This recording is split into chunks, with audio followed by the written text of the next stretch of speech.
میرے نبی پاک علیہ السلام نے فرمایا قیامت کے دن ایک آدمی کے لیے جنت کا دروازہ کھولا جائے گا، وہ دوڑتا ہوا جنت کی طرف جائے گا، جب دروازے کے قریب پہنچے گا تو دروازہ بند کر دیا جائے گا، وہ پھر آئے گا، پھر دوڑے گا، پھر جنت کے قریب جائے گا، پھر وہ دروازہ بند ہو جائے گا، پھر مایوس ہو کے آئے گا، پھر کہا جائے گا واپس آ، کھل گیا دروازہ، کئی بار آئے گا، کئی بار جائے گا، روئے گا، تڑپے گا، پریشان ہوگا، فرشتے سے کہے گا یہ میرے ساتھ کیا ہو رہا ہے؟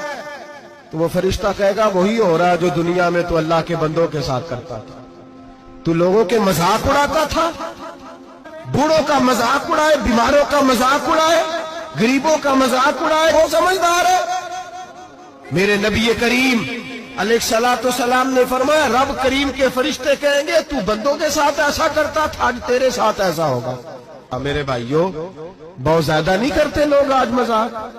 بڑا ظلم نہیں کرتے؟ تکلیف نہیں دیتے؟